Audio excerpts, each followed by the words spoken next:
Good morning and welcome to today's Life Church. This is your life host, the Reverend Dr. Dornesia Palmer Wallace. We're here on the threshold of a brand new week. That is wonderful. I'm not sure what type of week you've had. Mine has been the past week, that is very interesting. We've had scaremongering about the corona disease. We have had scaremongering about things that's happening in our world with deaths and threats in the economy, political unrest, and so on. But today, I'm not going to talk to you about any of those things because we are Fresh Thought LifeWords. What is happening in the now moment of eternity?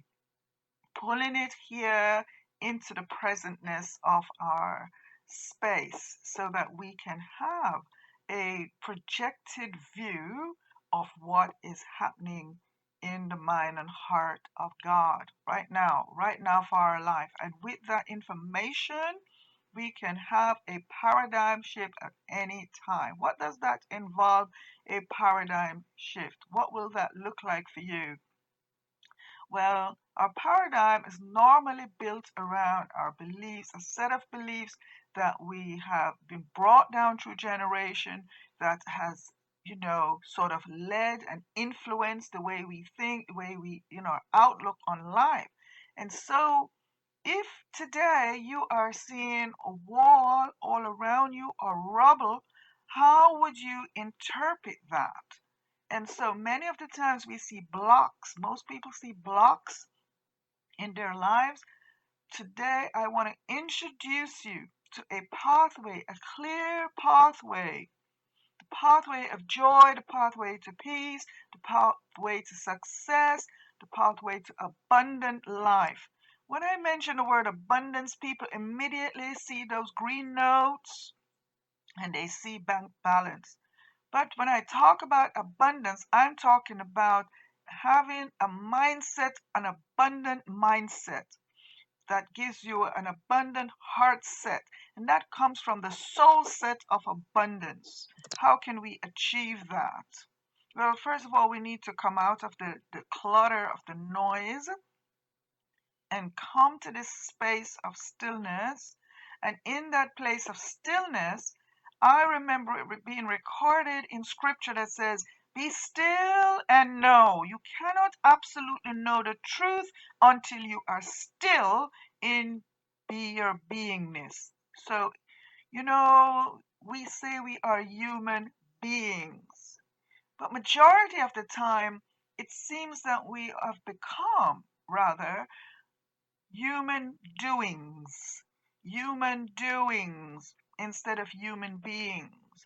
We achieve our life purpose when we are able to come into that stillness and allow the stillness and our beingness to merge. And then as we merge, we emerge with the alightness of the very source of the substance into which we had merged. That might sound quite highfalutin and probably even confusing to some. Brings me back to the wall. If you have come up to a dead end, as you call it, a brick wall, there could be one or two things happening.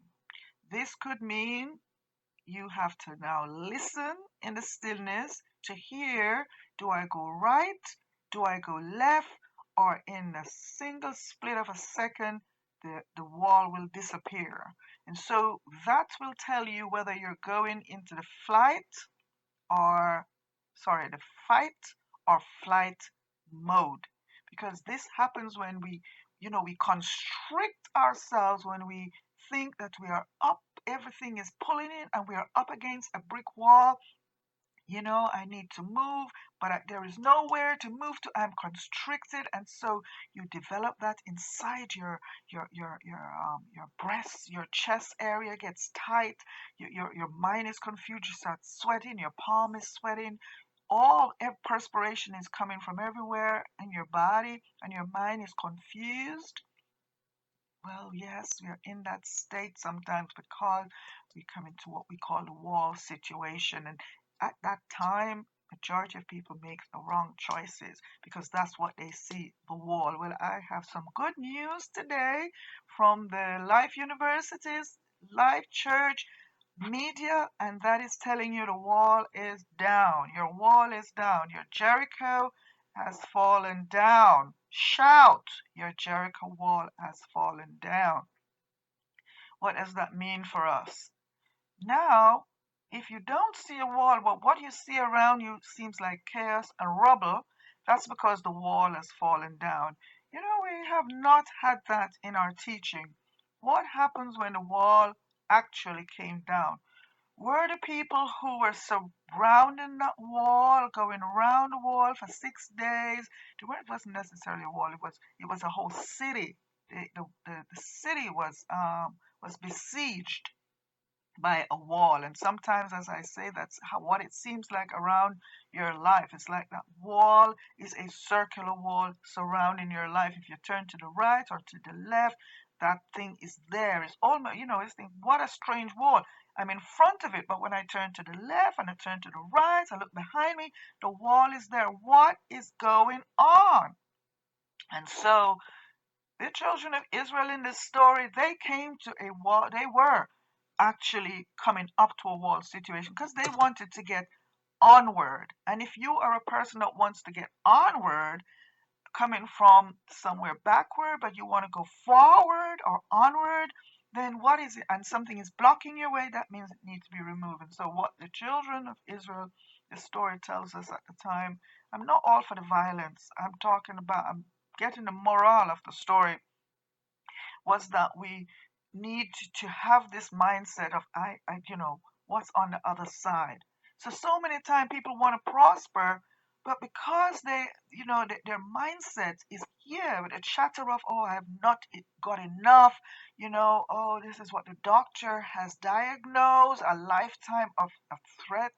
Now, let me tell you, I'm going to pause here to tell you, if the doctor has ever given you a lifetime diagnosis, it's not true, because our cells are continually changing. And what you're thinking right now can and will influence the next set of cells, because cells are dying over a period of time and new cells are forming. So they need new information. We need to be in control of our life. If we don't take that, get in the driver navigation seat, somebody else will. It could be the doctor, your teacher, even the parents that don't even have the up-to-date information. If you're a parent, read. You know, so many people within certain communities do not read. Read the right stuff. Watch the right stuff. Documentaries. Stop watching all those things that seem so powerful and people shooting and dying. We get caught up in death and then we are looking for life. Listen, your mind don't have any other second reference but death and poverty. I am tired of hearing videos, people talking about addressing me with some terrible things like, oh, you are sick, so, or you need more. No, don't, no. I am enough. I have enough. Start at that point, okay? So, what I'm saying today, it might seem that you're blocked in, but it's not true, okay? Just hold that vision. It's not true. There is no wall. Now, I know what you're going to say, but you don't know my situation. I know your situation because I know if you are breathing and you're alive, then the life that lives you is free.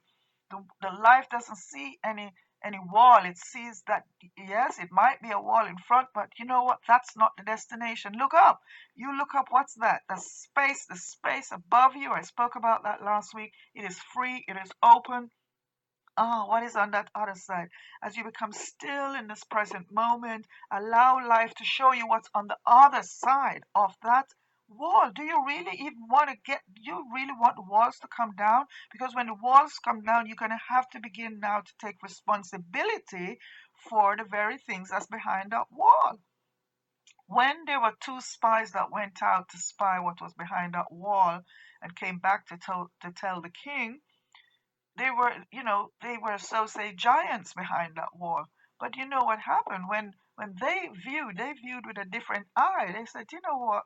They're like grasshoppers. We can take the city. This city, we can take it. It might appear like that, but I got through and I came back to you.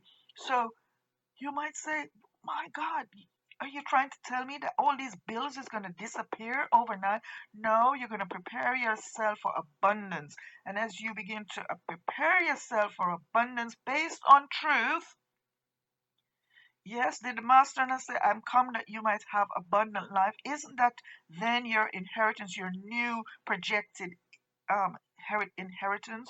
So what does that paradigm now begin to look like for you? Instead of the constriction, instead of the wall, and you're seeing rubble. Yeah, when the wall come down, there's going to be a rubble. So don't get shaken when things seems like it's a rubble behind you. It's because the wall has come down. You are in place of victory. Now begin to shout, begin to rejoice, and in your rejoicing, you will begin to get the information about what to do, how to navigate the rubble, how you're going to use these rubble and to make steps that you can climb up and over into your victory. Ah, so begin today to see that you are enough. The place that you are right now is a lesson for a greater adventure. Embrace that space today, right where you are. Allow yourself to come into that stillness that we call the prayer. Open your heart to He that is amazing. It is abundance. It is pure joy, pure love, pure peace. And as you enter into that pure love, that pure peace, that begin to, as I say, merge into you, merge, and then you are able to emerge with new eyes. I've been lately saying when I begin to look from this inner place, I am borrowing the lens of God, the lens of life that sees everything. There is no wall. Once you're wearing this lens, it's as if the wall becomes transparent. You've entered into the invisible, invincible allness, and you can see through, and you see on the other side, and you see your victory. And then you are able, to you begin to grow those muscles of faith, and you begin to enter into that place. Now you're merged with what you're seeing, because you're seeing through the eyes of God. Everything is now shaping how you feel. Now you're feeling invincible. Yes, you're grasping from the infinite. You're grasping from the invisible. You're grasping all things, yes, from the invincible properties of yourself. Because in you, that breath that is in you, let me tell you, when it's no longer in your body, it does not cease. It is everything. So as you merge with that truth, that life is invincible, infinite, and invisible, you begin to allow yourself to see possibilities. You look at the coin in your hand, and you say, "This coin I'm gonna plant this seed, this coin in my seed bed of faith, and I'm going to see a tree. I'm going to plant this as a seed in my seed bed of faith, and I'm going to see a tree, not only a tree." But now I'm going to see a tree laden with leaves. I'm going to see beyond the leaves. I'm going to see fruit. I'm going to have fruitage from this coin. I am going to see growth. I'm going to see miracles. I'm going to see abundance. I'm going to see love. I'm going to see joy. You see, a lot of people are seeing the walls. They're seeing just rubble. But you've got to see, what are you going to do? Now, sometimes a wall is good. It allows you to develop muscles. So can you put those God tinted lenses on? And as you look through that, guess what? Now you are seeing grip holes on those walls. Oh my, what? There were grip holes on those walls? So all the time, instead of fighting and thinking, oh my God, I can't get over, I can just grip on those.